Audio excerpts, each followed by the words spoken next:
नाज़रीन मोहतरम, इससे पहले आप मुंबई माफिया 2.0 की 16 किस्तें सुन चुके हैं। अब किस्त नंबर 17 मुलाहिज़ा फरमाएं। आज की वीडियो में हम आपको बताएंगे कि पापा मानी ने पुलिस से निपटने के लिए हिजड़ों की फ़ौज कैसे बना रखी थी। तो चलिए शुरू करते हैं आज की वीडियो।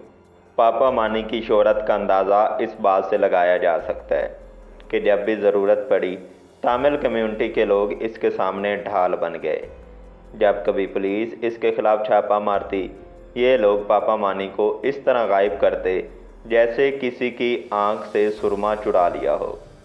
पापा मानी के फरार के लिए कच्ची बस्ती की झोंपड़ियों में बाकायदा एक खुफिया रास्ता बनाया गया था। स्टेन खोलीवाड़ा की कच्ची बस्ती एक पहाड़ी की ढलान पर है और तमाम झोंपड़ियां आपस में एक दूसरे से मिली हुई हैं। इन झोंपड़ियों के दरमियान आने जाने वाली गलियां भी बजाय सीधी बनाने के बलदार बनाई गई हैं और इनमें दाखिल होने वाला खुद भूल भुलैयों जैसी गलियां महसूस करने लगता है। अंदर आना बहुत आसान लगता है, लेकिन वापसी का रास्ता मिलना मुश्किल हो जाता है। इस पूरी बस्ती का ढांचा सिर्फ एक मकसद के लिए इस तरह बनाया गया था कि तामिल के लोगों की अम्मा महालक्ष्मी पापा मानी को वक्त पड़ने पर वहां से गायब किया जा सके। पापा मानी को निकालने के लिए बस्ती वालों ने कई खुफिया रास्ते बना रखे थे, जिनमें ज़ेरे ज़मीन सुरंगें तक खोदी गई थीं। जब कभी पुलिस वाले छापा मारने के लिए आते, बस्ती वालों को इतला दे दी जाती और वो अपनी अम्मा को फरार कराने के लिए पूरी तरह मुस्तैद हो जाते। हर शख्स को मालूम होता था कि किसे क्या करना है। पुलिस वालों के मामलात इस वक्त और भी ज़्यादा गंभीर हो गए जब पापा मानी के जहन में एक अछूते ख्याल ने जन्म दिया। पापा मानी ने बहुत से हिजड़ों को अपने पास बस्ती में रख लिया था। ये हिजड़े पुलिस का छापा पड़ते ही बस्ती को एक इंसानी दीवार बनाकर घेरे में ले लेते थे। बस्ती में दाखिल होने के लिए पुलिस वालों को इन हिजड़ों से निपटना पड़ता था। कच्ची बस्ती के रिहायशी तामलों के मुकाबले में ये हिजड़े न सिर्फ ज़्यादा ताकतवर थे, बल्कि गालियाँ इनकी ज़बान की नोक पर हर वक्त धरी रहती थीं। पुलिस वाले हमेशा इनसे कतराते थे। जिस मकाम पर हिजड़े मौजूद होते, पुलिस वाले रास्ता बदलने की कोशिश करते।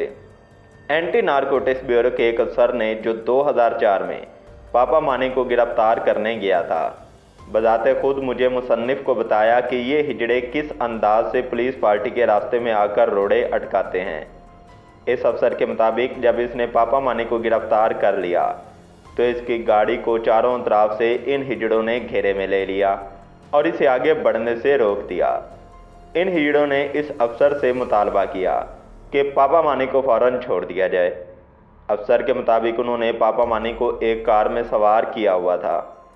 इस कार को इन हिजड़ों के नरगे से निकालने के लिए एंटॉप हिल पुलिस को शदीद लाठी चार्ज करना पड़ा।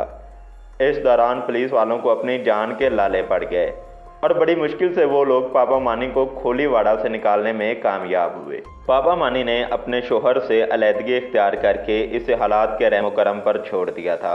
वो चाहती थी कि इसके बच्चों में से कोई भी इसके धंधे का हिस्सा ना बने, इसलिए इसने 4 बच्चों को JR कैम्ब्रिज बोर्डिंग स्कूल में दाखिल करवा दिया।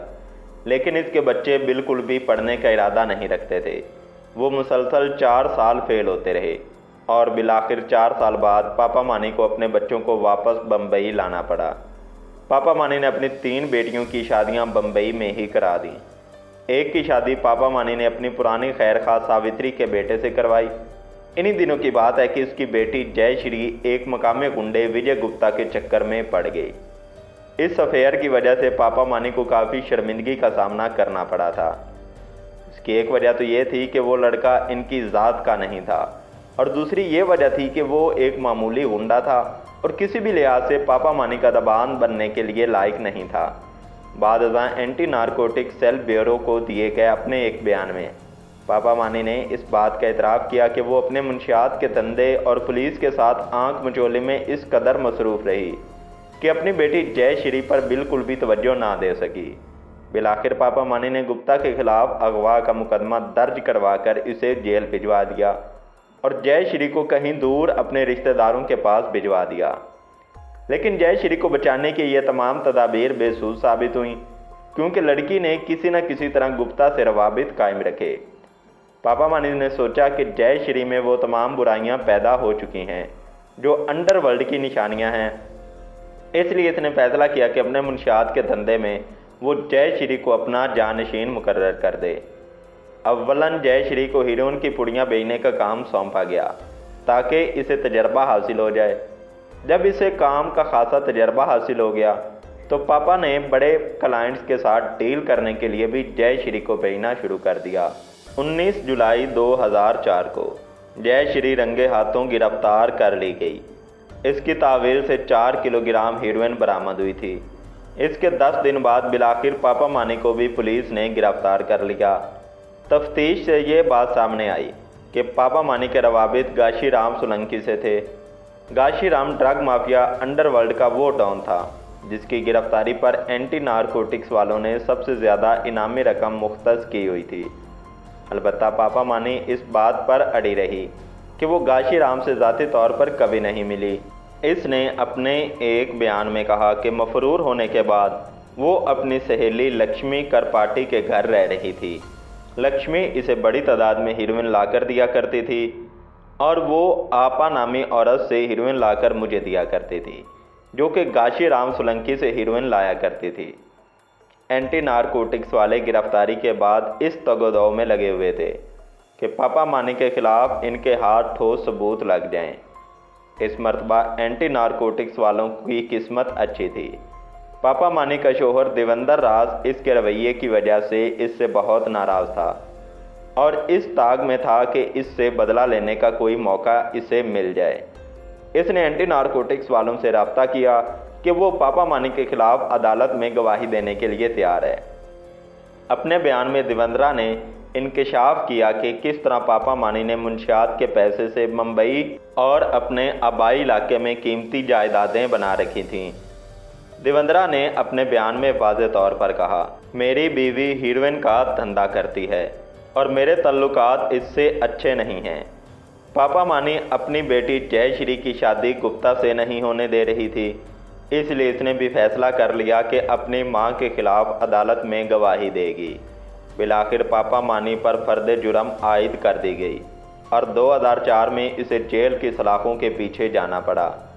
किस्मत की सितम ज़रीफ़ी देखिए, जिनकी खातिर पापा मानी ये धंधा करती रही वही लोग इसके ख़िलाफ़ हो गए। इसकी कम्युनिटी वाले इसकी मानते थे और इसकी इज्जत किया करते थे, लेकिन इसके अपने घर में इसकी इज्जत नहीं थी। खोलीवाड़ा बस्ती के लोग जानते थे कि पापा मानी के हाथ बहुत लंबे हैं और वो जेल से भी बहुत कुछ करवा सकती है, इसलिए कम अज़ कम इस बस्ती से पुलिस वालों को कोई गवाह नहीं मिल सका। इसके शोहर ने इसके खिलाफ गवाही देने की हिम्मत तो कर दी थी, लेकिन इसे अपनी जान से हाथ धोना पड़े। 2007 में देवेंद्रा को बड़े ही पुरइसरार अंदाज से कत्ल कर दिया गया। रिकॉर्ड से पता चलता है कि इसे चंद नशे के आदी अफराद ने कत्ल करने के बाद रेलवे लाइन पर फेंक दिया था, लेकिन इसके पड़ोसियों को यकीन था कि मामलात कुछ और थे। इनके ख्याल में इसकी किस्मत का फैसला इसी वक्त कर दिया गया था जब इसने अदालत के कटहरे में खड़े होकर अपनी बीवी पापा मानी के खिलाफ गवाही देने की जुर्रत की थी। पापा मानी गिरफ्तारी के 2 साल बाद जेल से रिहा कर दी गई। इन 2 बरसों में पापा मानी बर्बाद होकर रह गई थी। इनका सब कुछ ख़त्म हो गया था। एंटी नारकोटिक्स वालों ने इसकी तमाम बेनाम प्रॉपर्टी को अपनी तावील में ले लिया था। देवेंद्रा के कत्ल के बाद पापा मानी के जानशीन जय श्री एक दूसरे लड़के के साथ अफेयर में मसरूफ़ हो गई। कल की करोड़पति पापा मानी अब चंद सिक्के गिनने पर मजबूर हो गई थी। नाज़रीन मोहतरम, ये थी आज की वीडियो। उम्मीद करते हैं आज की वीडियो आपको पसंद आई होगी। इससे अगली वीडियो में आपको बताएंगे कि पापा मानी के मुंशियात के धंधे का सेटअप आज भी किस तरह कायम है। जेल से आने के बाद इसने अपना नेटवर्क दोबारा बना लिया था। स्टेन खोलीवाड़ा पर इसी का राज था। जब मैं महालक्ष्मी पापा मानी से मिलने गया तो वो सब्जी बेचती हुई नजर आई। थोड़ी देर बाद ही खतरनाक किस्म की औरतें वहाँ पर जमा हो गईं। इसके बाद वहाँ का मंजर एकदम तब्दील हो गया। तो देखते रहिए मुंबई माफिया 2.0।